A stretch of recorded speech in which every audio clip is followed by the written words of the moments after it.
Hey Cypress, those of you who have been here, you know that we've been walking with Moses the previous 2 weeks, today's week 3, looking at Moses' life and his leadership and how the decisions he made not only impacted him, but also impacted the people around him. One of the things that I'm intrigued about Moses is I think not just myself, but all of us can see ourselves in his life to one degree or another, because Moses, he was consistently inconsistent, just like we all are if we're honest about it. I was reflecting particularly the role that faith played in Moses' life and his journey. Two very key experiences. One would be when Moses led Israel. The Egyptian army was chasing him, and God split the Red Sea, and they all went through on dry ground, and it was one of those incredible mountaintop experiences. It's interesting that it's the same leader, the same people, the same group of people, a short time later also had the opportunity to enter into the promised land and take possession of all the good things that God had promised them. And Moses sent 12 spies to scout out the land. And as a result of the report of 10 of them, when they came back, they didn't have that same level of faith or that same level of trust. And as a result of that experience and that decision, an entire generation really lost and missed out on what could have been. You know, when you think about the whole idea of Moses' leadership, what I find interesting is when God was instructing Moses to lead Israel out of Egypt towards captivity, he didn't take them on the straightest route or the straightest path. He literally took them the long way. Listen to this passage of scripture. It's Exodus chapter 13.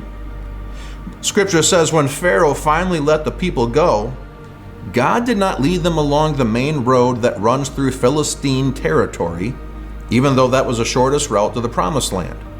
God said, if the people are faced with a battle, they might change their minds and return to Egypt. So God led them in a roundabout way through the wilderness toward the Red Sea. Thus the Israelites left Egypt like an army ready for battle. Now, here's what I find interesting about that. The first thing, God knew not just the hearts of the Israelites. I feel like Scripture is saying God knows our heart. And God knows that there's going to be times when God knows the battle or the temptation that we may end up facing in our future. God knows everything, so He knows that. But God is preparing us, strengthening us before that time of battle so that we can be strong when we find ourselves right in the midst of it. You know, when Israel first left Egypt, they were ready for battle. And we're going to talk in just a few moments here, just the incredible experience of the splitting, the parting of the Red Sea, and they literally all went through on dry ground. Compare that with a little bit later. It's in Numbers chapter 13 and Numbers chapter 14. Moses, they're literally on the banks. They're on the cusp of entering into. They've traveled and they've left what was. They're right on the threshold of entering into what will be and what could be and what God said this should be. And they sent 12 spies. 10 came back and said no. 2 said go. Scripture tells us, as a result of the negative, the bad report of the 10, that the people lost heart. And when they lost heart, they lost all sense or ability to go forward. Again, it's in Numbers 14. There was a result of that decision.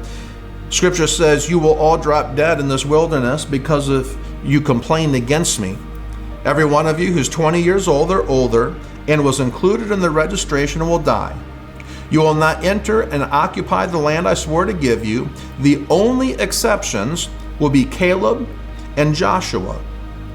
You said your children would be carried off as plunder. Well, I will bring them safely into the land, and they will enjoy what you have despised.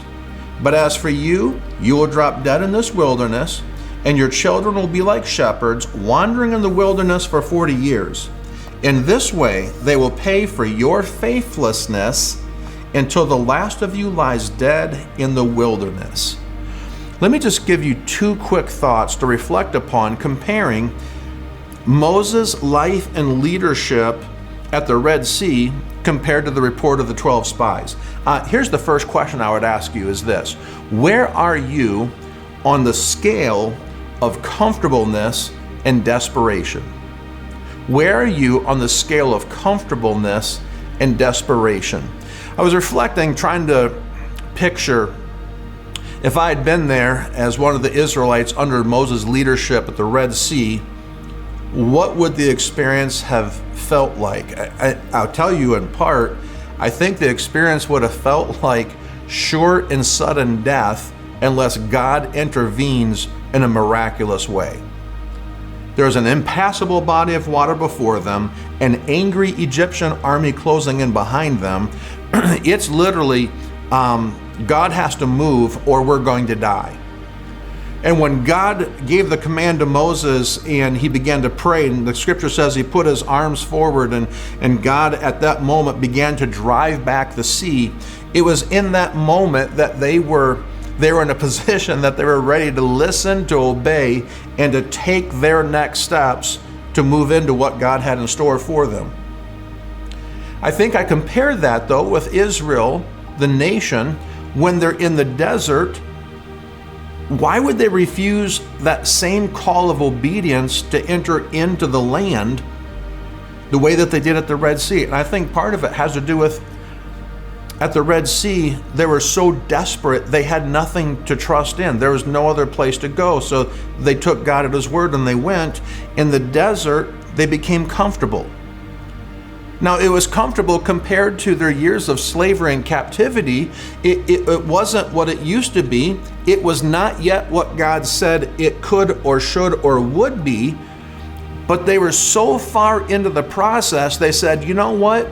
We have life so much better than we used to. I don't know if it's worth it to risk it to go to the next and the new level or not. Let me ask you a question, something I've been reflecting in my own life. Are there any areas, categories, or relationships in your life where you've grown too comfortable? You know, I was talking to someone recently about marriage.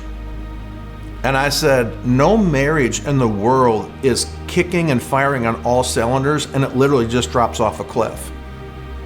No, when marriages don't make it, they don't fall off the cliff and die, they wane. And when they wane, they begin to wither. It's one small decision, one day at a time. And, you know, reflect back, my wife and I, we celebrated 33 years just a month ago here. And when I reflect on, in all honesty, when we reflect on those years, those dating years, there's a pursuit, there's a passion, there's conversation. Hey, let's talk about whatever you want to talk about. Let's do whatever we need to do to prioritize one another and time spent together. But then what happens, sometimes kids come along, work responsibilities come along, life comes along, you get busy and you get comfortable in the routine. And if we're not careful, we're no longer pursuing our spouse like we once did. And we wonder why we're no longer growing together. We're just existing. And when you exist long enough, you eventually begin to grow apart.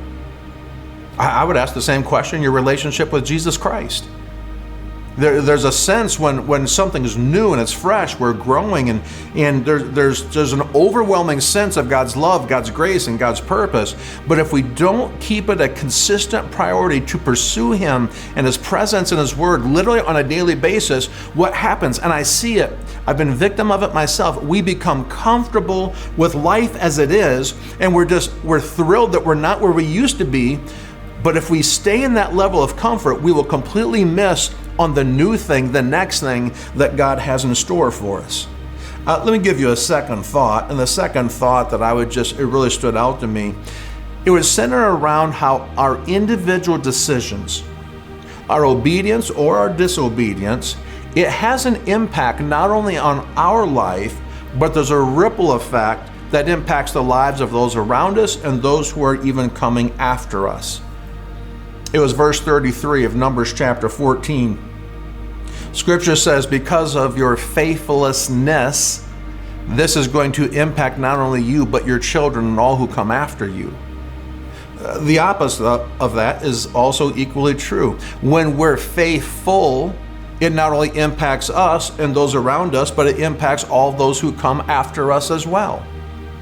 I think part of what tips the scales to be faithful and what tips the scales to say, yes, God, I'm going to take you at your word. I'm going to believe you, even if there's future battles that yet need to be fought, if there's new territory that needs to be stepped into.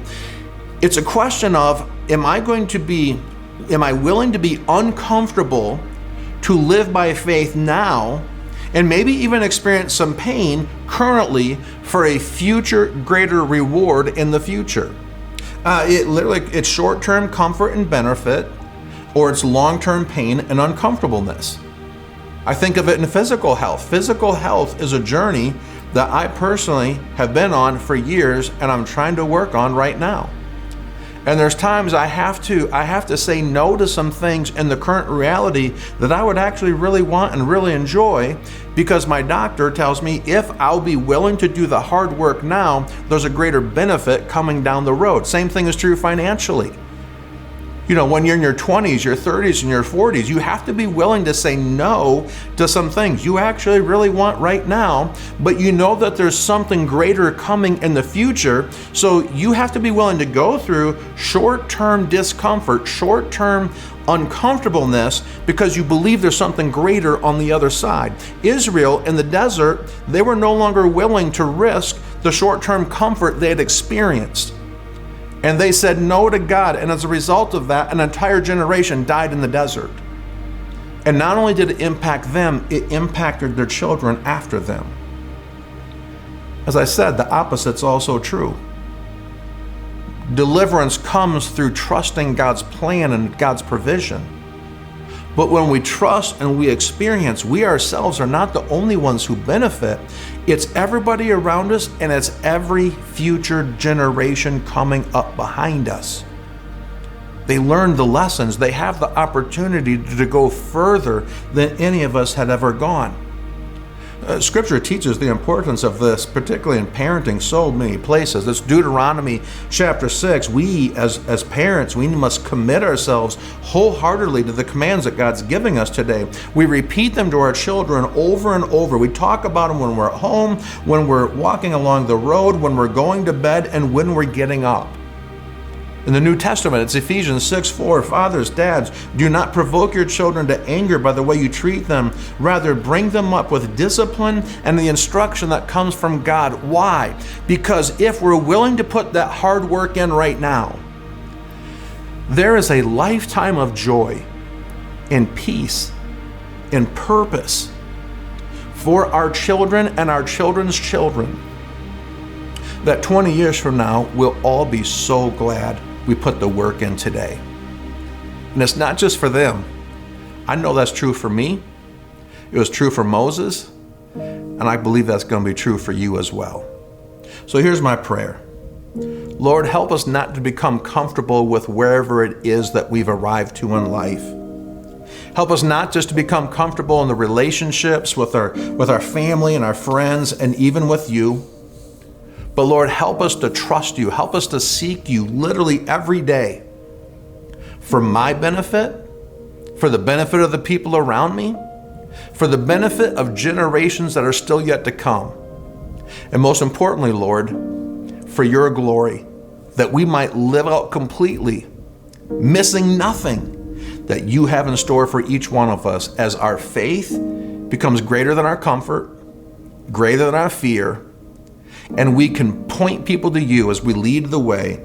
This is what it means to live life to its fullest.